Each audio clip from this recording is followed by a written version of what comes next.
Hello, this is an instrumental remake of Hazard Duty Pay by JPEGMAFIA off of his 2021 album LP. It was written, produced, mixed, and mastered by JPEGMAFIA. And here we go. So if you want to skip straight to the uninterrupted remake, you can use the time bars in the description, the timestamps in the description or the chapters in the time bar. But first, I'm going to explain my entire process behind, remaking and mixing this track. So the song samples a song by the Winans called Ain't No Need to Worry. A few sections particularly are sampled, and I'm going to play those right now. They come from completely different parts of the song, which is just wild thinking about the process of, arranging this sample. I can't picture it, but here's what those sound like.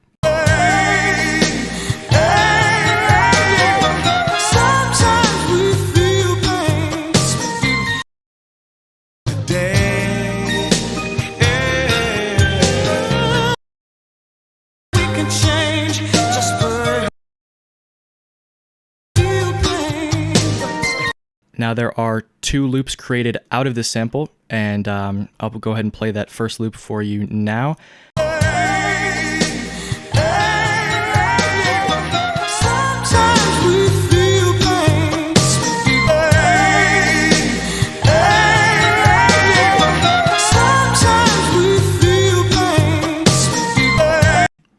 I'm going to keep the mix bus effects on because the only effect on here is some compression, and that's just gonna make it a bit louder initially. It's not going to change the sound much at all. The second loop sounds like this.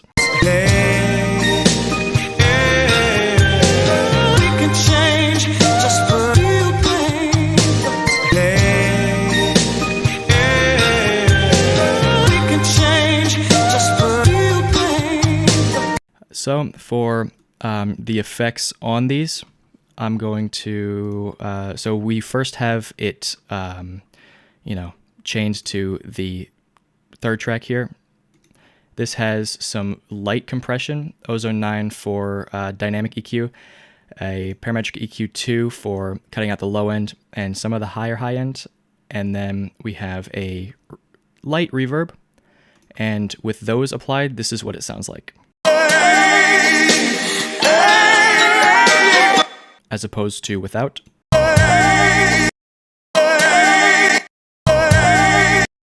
Then over here, this track 3 is routed to track 2, which is the sample bus. This is where every sample is housed. And on here is a limiter, which is a side chain to the kick.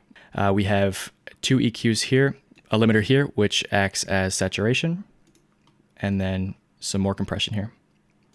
And with that applied, it sounds like this.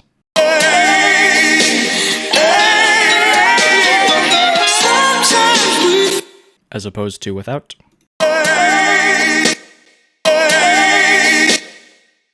So considerably louder, a bit more refined.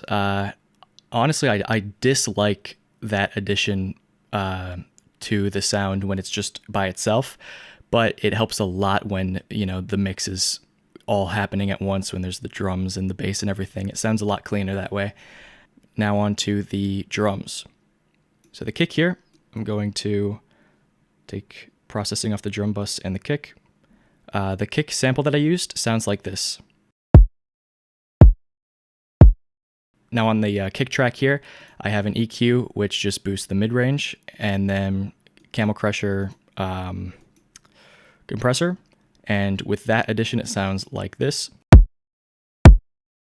as opposed to without. Now on the drum bus itself, we have Decapitator, which is a saturation plugin, and a basic limiter. And with the saturation applied, the kick sounds like this, as opposed to without. So really just filling out those frequencies, making it sound a bit fuller and even more beefy. Now onto the snare. The snare sample unaffected sounds like this. Now on the snare track here, I have some light reverb, a EQ to reduce the low end, increase the low mids, give it a bit more body, and of course, Camel Crusher compressor with some tube distortion applied. And with that, it sounds completely different. It sounds like this, as opposed to without.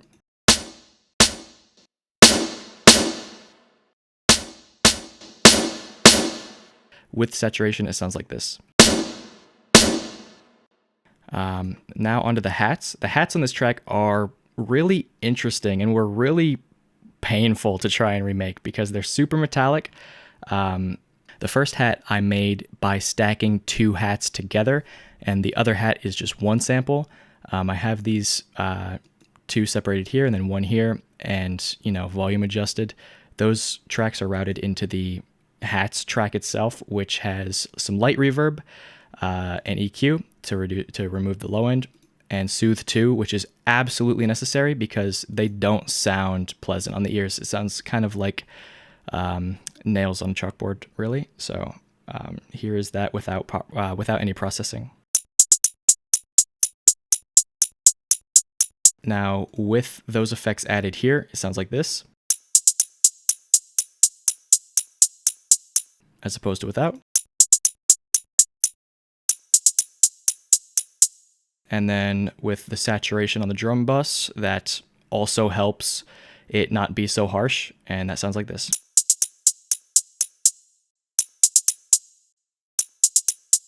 Now onto the bass, and this part was by far my favorite and took the longest. At first I was doing a lot to try and remake this as best I could, and I could not figure it out, or get it to where it was quite right. But I saw a video by a creator called Bleary. He did a similar beat breakdown of this song, and he used Arturia's Analog Lab, the emulated Minimoog synthesizer, and he beautifully remade this bass synth. And so I actually used the settings that he used on that. The link to his video is going to be in the description. It's very good. You should check him out as well. I used the same plugin, the same settings, and with no effects added, completely raw, it sounds like this.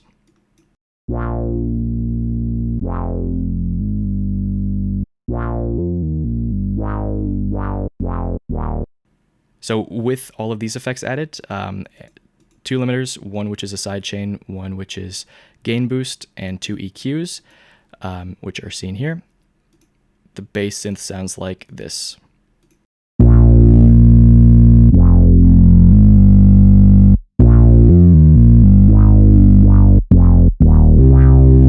Which is just beautiful. That's just an amazing bass.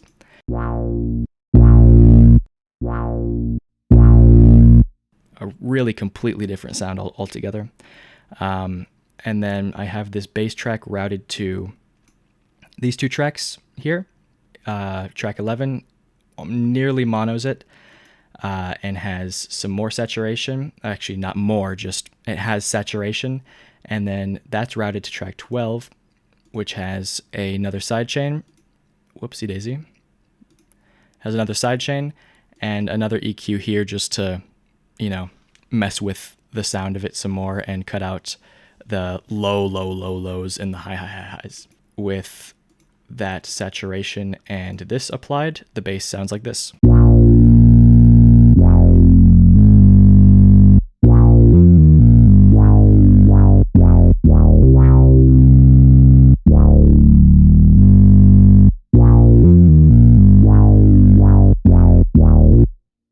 It's so good. It's so good. I absolutely love this bass line, man. It's so good. Now I'm going to play the entire drum loop with the kick, snare, and hats with the master effects enabled, and this is what that sounds like.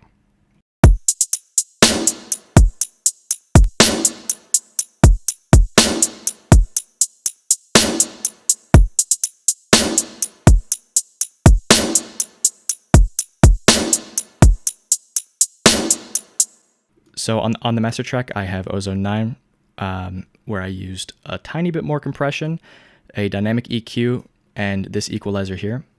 and that is all of the mastering, really.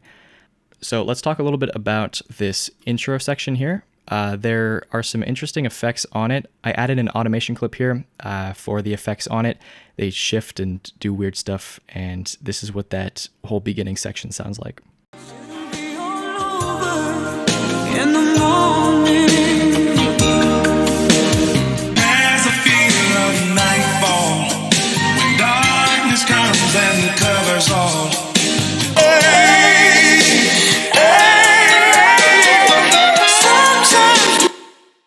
Okay, just a few automation clips here. This is an EQ mix. The EQ kind of jumps in during that as the hats come in.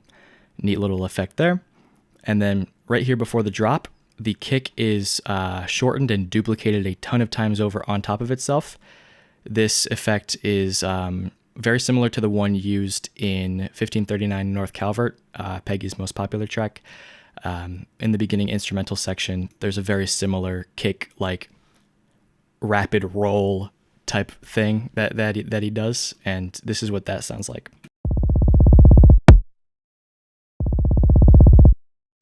The volume whooshes up a bit. Yeah, it's just freaking cool, man. I don't know. Next, we've got this little piece of bass before the bass comes in. This is in the actual track. Kind of confused me when I saw it, but it sounds like it adds something to the track, I guess. I don't know. And that's about all of the nuance in the sequence itself. There are little parts where the hats are absent near the chorus.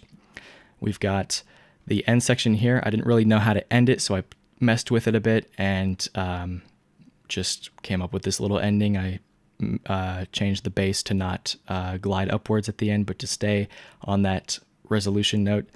All right, I absolutely love this track. LP was a spectacular record. The sample is really, really well utilized. There's an ungodly amount of compression and distortion on this thing, but it somehow works. Peggy is one of the greatest producers of our time, and it was a blast remaking this. It was extremely difficult because it's the first song of this production type that I have remade, and yeah, it took. Let's actually look. Let's look at. Project was created on July 22nd, and I spent 21 hours and 35 minutes total working on it, which is a pretty long time. But yeah, the result I like a lot, and I hope you do too. So here is the full remake.